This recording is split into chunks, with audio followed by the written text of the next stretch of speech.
ये सभी कमाल के एडवांस्ड स्ट्रक्चर जो इस वीडियो में सीखेंगे, शब्द इस प्रकार से हैं। नाम मात्र का यह तरीका नहीं है, कहीं ऐसा न हो कि दिलवा दो चाहे जो हो जाए, मैं गया था, मैं गया तो था, मैं चला गया था।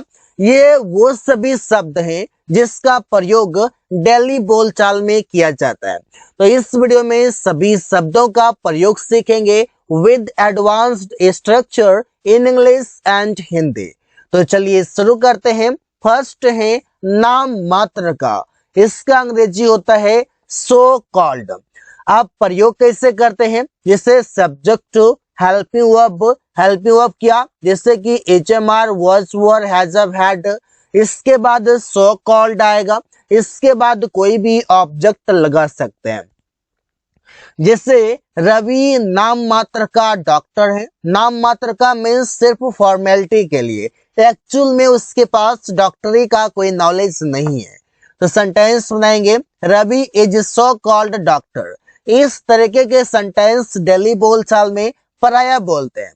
सुमन नाम मात्र का इंजीनियर है। सुमन इज सो कॉल्ड इंजीनियर। वो नाम मात्र का दोस्त है। He is so called friend.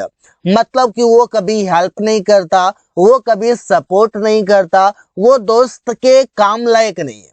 तो वहां पर आप बोल सकते हैं so called friend, so called engineer, doctor, lawyer. इस तरीके से आप सेंटेंसेस बना सकते हैं। नेक्स्ट है यह तरीका नहीं है, और इसका अंग्रेजी होता है नॉट द वे। अब सेंटेंस जो बनेगा इसका तरीका देखिए, it is not only the way, इसके बाद टू V1 आएगा और इसके बाद ऑब्जेक्ट आएगा। इसे किताब पढ़ने का यह तरीका नहीं है। मतलब ये जो तुम तरीका अपना रहे हो, it is not right path. तो वहां पर आप बोलेंगे it is not the way to read the book. ये किताब पढ़ने का कोई तरीका नहीं है। रवि से मिलने का यह तरीका नहीं है। जो तुम अपनाने जा रहे हो, जो तुम प्लानिंग कर रहे हो, इट इज नॉट। तो आप बोलेंगे it is not the way to meet Ravi. उससे बात करने का यह तरीका नहीं है। It is not the way to talk to him. तो मतलब कि जो आप कर रहे हैं उससे आप बेटर वे में कर सकते हैं, वो बताने की कोशिश किया जा रहा है कि किताब पढ़ने का यह कोई तरीका नहीं है। मतलब इससे दूसरे तरीका अपना करके तुम किताब पढ़ सकते हो, उससे मिल सकते हो, ये काम कर सकते हो अलग अलग तरीके से। अगला जो शब्द है कहीं ऐसा ना हो कि, और इससे बनाते हैं लेस्ट से। इसके बाद यहाँ पर आएगा लेस्ट के बाद कोई सब्जेक्ट और इसके बाद शुड आएगा। इतना ध्यान रखेंगे कि लेस्ट का प्रयोग करेंगे तो सब्जेक्ट के बाद शुड आएगा और शुड के बाद V1 आप लगा सकते हैं।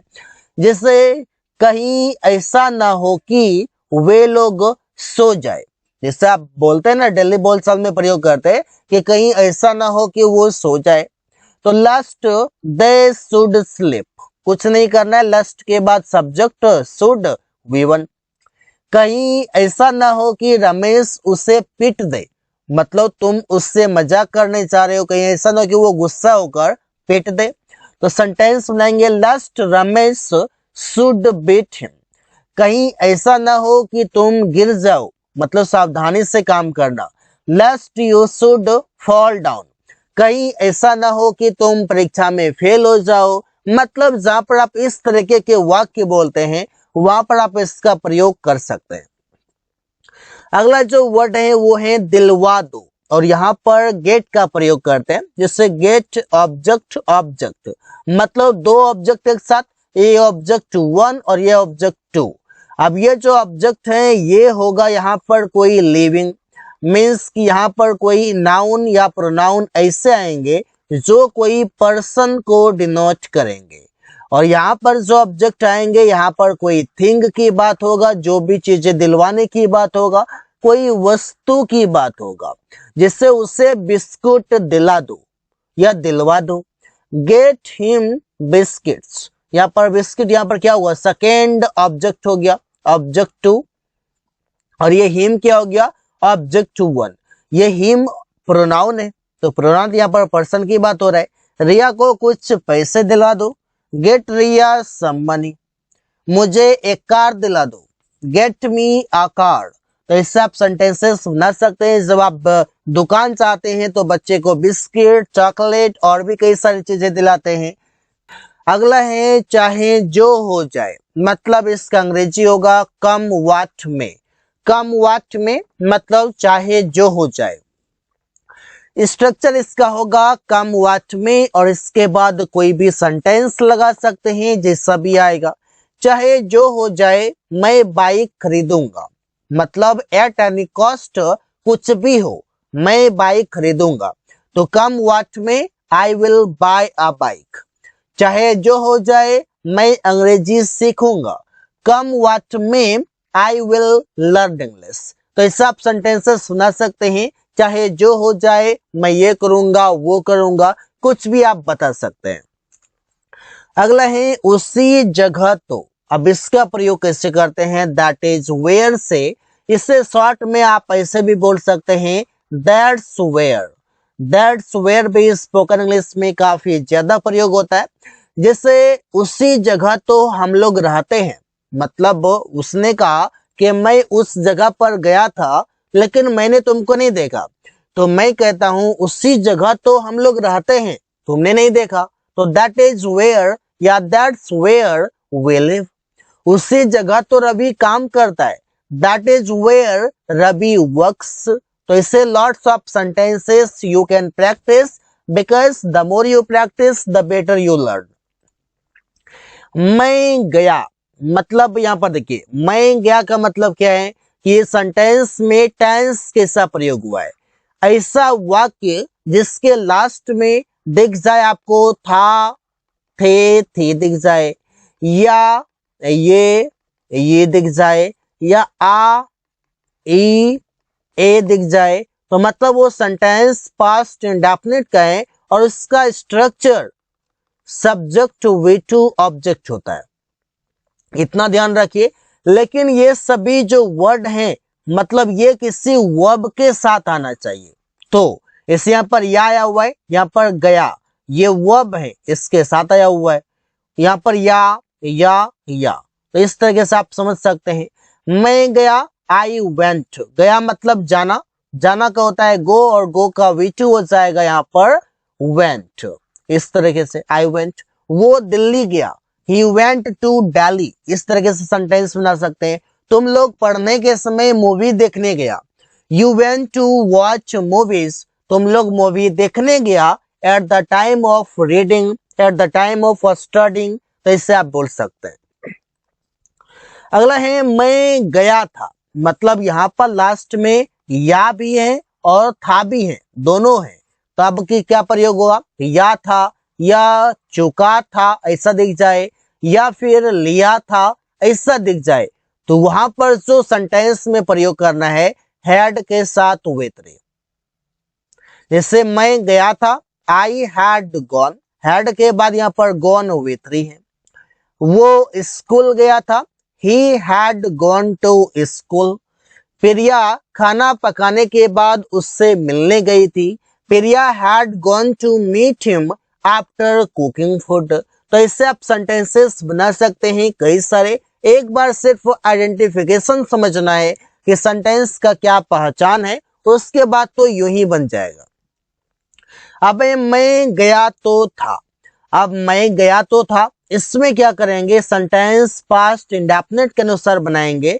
लेकिन यहाँ पर जो स्ट्रक्चर होगा, यहाँ पर एम्फेसाइज करके आप बोल रहे हैं, मतलब ये सेंटेंस एम्फेटिक सेंटेंस के अंदर आ गया, तब उसका रूल चलेगा।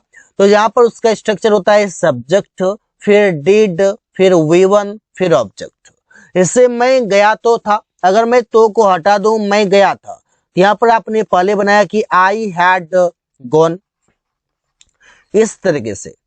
लेकिन अगर मैं बात करूं कि मैं गया तो था, यहाँ पर मैं पास्ट इंडेफिनिट से बनाता हूं कि यहाँ पर मैं गया तो था, ये पास्ट की बात है इस तरीके से, और थोड़ी देर पहले की बात है। तो आप बोलेंगे आई डिड गो, मैं गया तो था, इस तरीके से। अब आप यहाँ पर सोचेंगे क्या मैं यहाँ पर हैड के साथ भी लगा सकता हूँ इसके साथ, तो इसके साथ आप नहीं लगाएंगे। वे लोग कल मैच जीते तो थे। किसने कहा वो लोग मैच जीता था कल? मैंने कहा वे लोग मैच जीते तो थे। They did win the match yesterday. अब मैं एक डाउट क्लियर करना चाहता हूं, जिस सेंटेंस के लास्ट में या था दिख जाए तो वहां पर ये नहीं समझना है कि वो सेंटेंस पास्ट परफेक्ट से ही बनेगा, मतलब हैड के साथ V3 से ही बनेगा। वहां पर V2 से भी बनेगा, इसलिए क्योंकि जब बहुत पुराने बात होंगे, बहुत समय पहले की बात होगा, तब वहां पर आप हेड के साथ V3 लगाएंगे। और जब थोड़े देर पहले, मतलब पास्ट तो है लेकिन थोड़ा देर पहले, मतलब यहां पर समझे, इस लाइन से समझिए, यहां है ये प्रेजेंट, अगर इस जगह है तो ये है प्रेजेंट परफेक्ट है। अगर यहां है तो मतलब ये पास्ट इंडेफिनिट है, और अगर यहां है तो मतलब पास्ट परफेक्ट है। यहां पर देखिए, ये है तो प्रेजेंट, यहां पर ये है तो प्रेजेंट परफेक्ट, ये है तो पास्ट इंडेफिनिट, और ये है तो पास्ट परफेक्ट। इस तरीके से थोड़ा सा लाइन से समझेंगे तो समझ आएगा कि कितना पहले किसका, कितना पहले किसका, कितना पहले किसका। तो इस तरीके से प्रयोग कर सकते हैं। आई होप कि आपका डाउट क्लियर हो गया होगा। हम लोग परीक्षा पास किए तो थे, we did pass the exam, तो इससे आप प्रयोग करते हैं। अगला है मैं चला गया होता। अब इसका प्रयोग करते हैं आप सब्जेक्ट वुड हैव के साथ V3। इससे मैं चला गया होता, I would have gone. Ravi उससे मिल लिया होता, कोई काम कर लिया होता, इस तरीके से। अब कर लिया होता मतलब ये पास्ट की बात है, लेकिन वो काम एक्चुअल में हुआ नहीं है, लेकिन ये काल्पनिक है कि ये काम कर लिया होता अगर मैं करता, अगर मैं शुरू करता। तो यहाँ पर ऐसे है, रवि उससे मिल लिया होता तो Ravi would have met him. हम लोग बाजार पहुंच लिए होते या पहुंच चुके होते, तो we would have reached the market. तो इससे आप सेंटेंसेस बनाते हैं। नेक्स्ट है मैं जाने लगा था। सेंटेंस देखिए एक ही तरह के देखने में लगते हैं, लेकिन बनते अलग अलग तरीके से, अलग अलग कॉन्सेप्ट से, अलग उसका मीनिंग है। मैं कोई काम करने लगा था, मतलब कि मैंने कोई काम करना स्टार्ट कर दिया था।